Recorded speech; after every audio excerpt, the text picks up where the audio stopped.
오늘을 끝으로 이사야 통독 순서가 마무리가 됩니다. 우리가 이사야서를 통독하면서 많은 말씀들을 나눴지만 그 중에서도 가장 핵심적으로 우리가 반복해서 다뤘던 주제는 하나님의 심판과 하나님께서 다시 회복시키실 그 심판과 회복에 대한 메시지였습니다. 우리가 오늘 살펴본 이 이사야 65장 이어지는 66장의 말씀도 하나님의 심판과 회복에 대한 메시지를 잘 담고 있습니다. 하나님을 찾지 않고 하나님을 떠난 자들에 대한 하나님의 심판과 하나님께서 택한 자들에 대한 구원과 회복에 대해서 이야기를 하고 있는 것이죠. 오늘 본문에서는 가장 먼저 패역한 백성들의 모습, 그들이 하나님 앞에 행한 죄에 대해서 낱낱이 기록하고 있습니다. 먼저 2절을 살펴보면 종일 손을 펴서 자기 생각을 따라 옳지 않은 길을 걸어가는 패역한 백성들이라고 이사야는 표현을 하고 있고요. 또 그 옳지 않은 길이 어떠한 길인가에 대해서 3절과 4절에서 구체적으로 나타나고 있습니다. 곧 동산에서 제사하며 벽돌을 위에서 분향하여 하나님 앞에서 항상 노를 일으키는 그 백성들의 모습, 또 무덤 사이에 앉으며 은밀한 초소에서 밤을 지내며 돼지고기를 먹으며 가증한 것들의 국을 그릇에 담으면서 즉 하나님을 떠나 살면서 하나님의 이름은 부르지도 않고 찾지도 않고 하나님을 거슬러 행하면서 다른 사람들을 보면서 나는 거룩하니 거룩한 나에게 너희는 가까이 오지 말라, 다가오지 말라라고 하는 이런 말들을 하고 있는 이런 죄악된 모습들, 또 11절에서도 잘 말씀을 하고 있는데요. 오직 나 여호와를 버리며 나의 성산을 잊고 가색에 상을 베풀며 문희에게 섞은 술을 가득히 붓는 너희여. 다른 이방 신들을 섬기며 그들을 숭배하는 그들의 백성들의 죄악들이 잘 나타나 있습니다. 이들의 죄악에 대해 하나님께서는 이사야를 통해 이렇게 그들의 모습을, 그들의 죄악을 평가하고 있습니다. 7절에 이렇게 말씀하시는데요. 너희의 죄악과 너희 조상들의 죄악은 한 가지니 그들이 산 위에서 분향하며 작은 산 위에서 나를 능욕하였음이라. 다양한 모습으로 하나님 앞에 그들이 범죄하였지만 하나님께서 그들을 향하여 말씀하시고 평가하시는 그들의 단 한 가지 죄악, 결국 그들의 죄악은 하나님이 아닌 다른 신들을 섬겼다라고 한다는 것입니다. 하나님이 아닌 다른 신들의 이름을 부르면서 그들을 찾고 그들을 의지하는 곧 우상 숭배의 길을 걸었다라고 말씀하시는 것이죠. 이런 패역한 자들을 향해 하나님께서는 그들을 반드시 멸하시고 심판하실 것이다 라고 말씀하십니다. 그리고 심판하시는 이유에 대해서 12절에서 이렇게 말씀하십니다. 이는 내가 불러도 너희가 대답하지 아니하며 내가 말하여도 듣지 아니하고 나의 눈에 악을 행하였으며 내가 즐겨하지 아니하는 일을 택하였음이니라. 왜 그들은 하나님이 부르셨음에도 불구하고 하나님의 부르심에 대답하지 않았을까요? 그것은 바로 하나님의 이름이 아닌 다른 신들의 이름을 부르며 그들을 의지함으로 그들의 마음과 생각과 눈이 온전히 그 거짓된 이름에 빼앗겨 있었기 때문입니다. 그렇기 때문에 하나님이 그들을 향해 외치고 계시고 그들을 향하여 말씀하고 계심에도 불구하고 다른 이름에, 다른 우상, 다른 신의 그 마음과 생각들이 빼앗겨 있었기 때문에 하나님의 소리가, 하나님의 말씀이 들릴 수가 없었던 것이죠. 어쩌면 오늘 말씀을 읽고 또 주님을 믿는다고 하면서 살아가는 우리에게도 이런 모습이 있을지도 모릅니다. 하나님을 믿기는 하지만 정말 그 믿음이 온전히 하나님을 향하고 있는지, 나의 마음과 생각이 하나님의 이름을 향하여, 하나님의 말씀을 향하여 있는지 우리는 정직하게 이 말씀 앞에 돌아보아야 합니다. 어쩌면 우리는 하나님의 이름을 부르긴 하지만 그 하나님의 이름을 부르는 것이 다른 이름을 부르는 것보다 적을 수가 있죠. 하나님의 이름을 부르지만 주일에만 그 이름을 부를 수도 있고, 또는 정말 내가 필요로 할 때만 그 하나님의 이름을 찾고 부를 수도 있을 것입니다. 때로는 어떠한 큰 사건 사고 없이 정말 그 평안한 그때에 그 하나님께서 주신 평안함을 누리면서도 정작 그 평안을 허락하신 하나님의 이름은 잊어버리고 하나님께 감사를 드리지 못할 수도 있고요. 또한 반대로 정말 극심한 고통 속에서 너무나도 힘든 나날을 보내면서 정말 그 어려운 상황에 압도가 되어서 그 힘든 시간을 허락하신 하나님을 바라보지 못하고 그 어려움 속에서 그 어려움을 이겨내게 하실 하나님의 이름을 찾지도 구하지도 못할 수도 있습니다. 여기서 중요한 것은 우리의 모습은 하나님의 이름을 부르지 않는 것에 결코 그치지 않는다라고 한다는 것입니다. 오늘 본문 속에서도 이들은 하나님의 이름을 부르지 않은 것으로 그친 것이 아니라 우리가 살펴보았던 것처럼 하나님의 이름이 아닌 다른 이름을 부르고 다른 이름을 의지하였던 것처럼 우리도 하나님의 이름을 부르지 않는 것에서 그치는 것이 아니라 다른 이름을 부르고 다른 이름을 의지하는 자리까지 나아갈 수도 있다라고 한다는 것이죠. 하나님의 이름은 부르지만 사실 다른 이름을 더 부르고 다른 이름을 더 의지하고 살아갈 때도 많다라고 한다는 것입니다. 내가 적극적으로 하나님의 이름을 부인하고 하나님은 안 믿어요 라고 하는 것은 아니지만, 그렇게 적극적으로 하나님을 거스르거나 부인하거나 반역하지는 않지만 우리의 일상 곳곳에 어쩌면 나도 모르는 사이에 은밀하게 나도 모르게 하나님을 거역하는 삶을 살고 있을 수도 있다라고 한다는 것이죠. 예를 들면 이런 것이죠.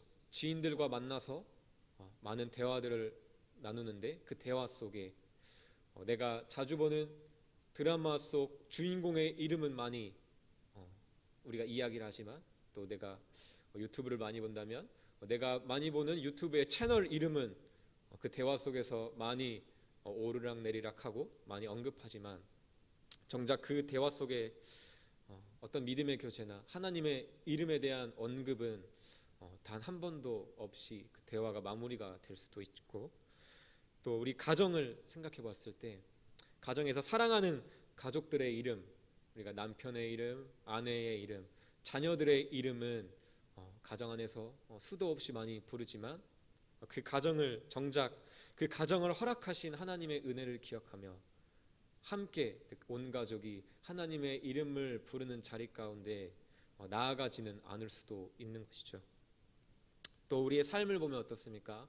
나를 괴롭게 하는 직장 상사, 동료들의 이름, 그들의 이름을 험담할 때는 그들의 이름은 자주 언급하지만 그들을 험담하고 그들을 미워하는 것이 아니라 그들을 용서하고 품을 수 있는 그 사랑을 허락하시는 하나님의 이름은 기억하지 않고 찾지도 않고 부르지도 않고 살아갈 수도 있는 것이죠.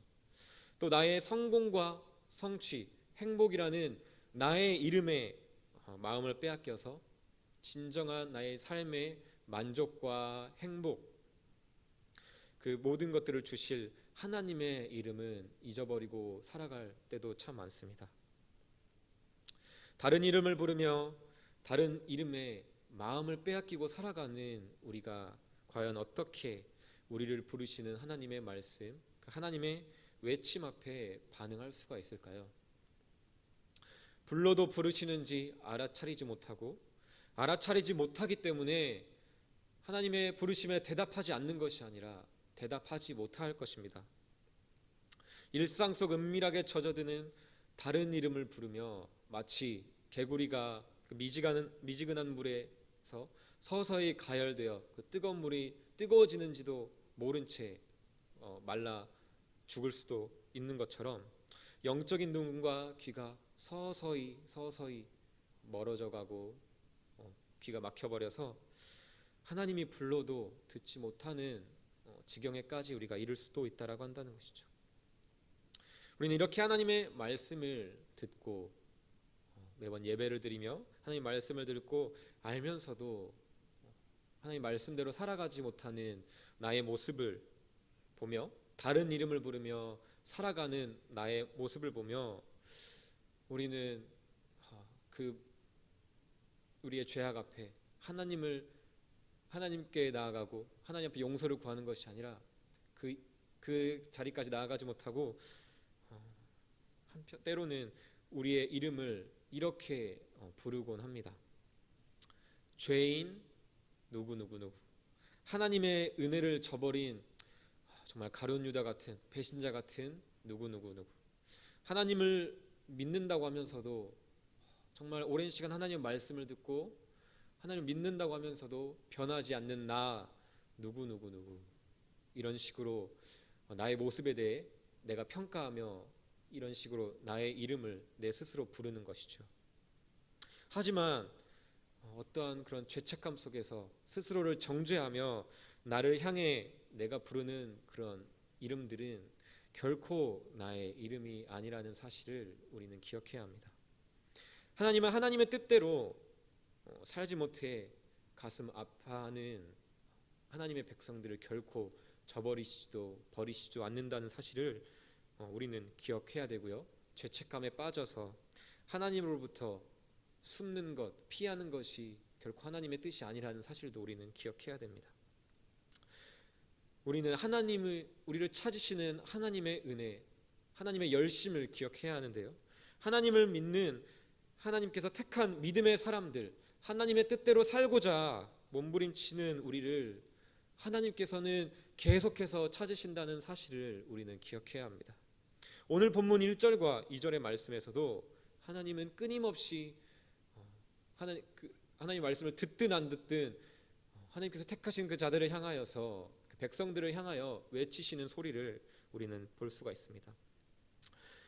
하나님께서는 아무도 하나님을 찾지 않고 하나님의 이름을 부르지도 않던 자들에게 먼저 다가가셔서 내가 여기 있다, 내가 여기 있다 라고 외치시면서 그들을 간곡히 찾으십니다. 그뿐만 아니라 공동번역에서는 2절 말씀에 이렇게 기록하고 있는데요. 날마다 나는 나를 배신하는 이 백성을 두 팔 벌려 기다렸다라고 말씀하고 있습니다. 하나님을 믿으면서도 하나님을 잊고 떠나기도 하고 배신하지만 그들이 하나님께 돌아오기를 그 누구보다도 간절히 원하시며 두 팔 벌려 기다리고 계신다는 하나님. 하나님을 찾지 않는 우리를 향해 찾아오시는 하나님, 우리 모두 그 은혜를 받은 자들 아닙니까? 그것이 바로 예수 그리스도를 통한 우리에게 주신 하나님의 사랑이 아닙니까? 그 사랑을 받고 그 은혜를 누리며 살아가는 우리의 삶, 우리의 사람, 우리의 모습이 바로 신자의 모습이 아닙니까? 우리의 이름은 결코 나의 현재의 모습을 바라보며 변하지 않는 내 모습을 바라보며 내 스스로 평가하며 죄인 누구누구누구, 하나님의 은혜를 저버린 배신자 누구누구누구, 하나님을 믿으면서도 변하지 않는 지독히도 변하지 않는 나 누구누구누구, 이런 식으로 정의할 수 없다는 것입니다. 그리스도 예수 안에 택함받은 우리는 하나님께서 우리를 향해 다른 이름을 주시고요, 다른 이름으로 우리를 부르십니다. 오늘 본문 15절에는 하나님께서는 하나님께서 택하신 자들, 하나님의 종들을 다른 이름으로 부르실 것이라고 말씀하고 있습니다. 이는 이사야 62장 2절에서도 동일하게 언급된 말씀인데요. 이사야 62장 2절에서는 하나님께서 이렇게 말씀하십니다. 너는 여호와의 입으로 정하실 새 이름으로 일컬음이 될 것이다. 그 이름, 우리에게 주신 새 이름은 무엇일까요? 오늘 가까운 본문에서 또 찾아볼 수 있는데요. 이사야 62장 4절의 말씀에 우리에게 주신 그 새 이름, 하나님께서 우리를 불러주시며 내 스스로도 기억하며 불러야 할 우리의 이름이 이 62장 4절에 잘 나타나 있습니다. 다시는 너를 버림받은 자라 부르지 아니하며 다시는 네 땅을 황무지라 부르지 아니하고 오직 너를 헵시바라 하며 내 땅을 뷸라라 하리니. 또한 12절 62장 12절에도 너무나도 자세히 기록되어 있는데요. 사람들이 너를 일컬어 거룩한 백성이라 여호와께서 구속하신 자라 하겠고 또 너를 일컬어 찾은 바 된 자요 버림받지 아니한 성읍이라 하리라. 우리의 이름에 대해서 이렇게 말씀하고 계십니다. 하나님께서 이런 새 이름을 주신다고 하시는데 우리는 여기서 질문을 할 수가 있겠죠. 그냥 우리를 구원하신다라고만 하시고 그냥 구원만 하시면 되지, 굳이 왜 새 이름을 주실까라고 하는 생각을, 그 질문을 우리는 해볼 수가 있습니다. 왜 하나님은 우리에게 새 이름을 주시고 그 새 이름으로 우리를 부르시는 것일까요? 그만큼 우리의 이름이라고 한다는 것이 너무나도 중요하기 때문입니다. 이름은 단순한 호칭 그 이상의 의미를 갖는 것이지요. 그 사람의 고유성과 정체성, 그의 삶, 그의 존재를 우리의 이름은 반영을 합니다. 그렇기 때문에 군대 훈련소나 감옥에서는 이름이 아닌 숫자로 그들을 부르는 것이죠. 몇 번 훈련병, 죄수 번호 몇 번. 이것은 그의 인격, 그의 존재를 인정하지 않는 것이고요, 부인하는 것이지요. 너희의 고유성, 정체성은 없다, 너희만의 삶은 없다라는 것을 그 숫자를 부여함으로써, 이름을 없앰으로써 그것들을 표현하는 것입니다. 이만큼 이름은 우리에게 너무나도 호칭, 단순한 호칭 이상의 의미, 우리의 존재를 드러내기 때문에 하나님은 우리에게 새 이름을 주신다라고 하는 것입니다.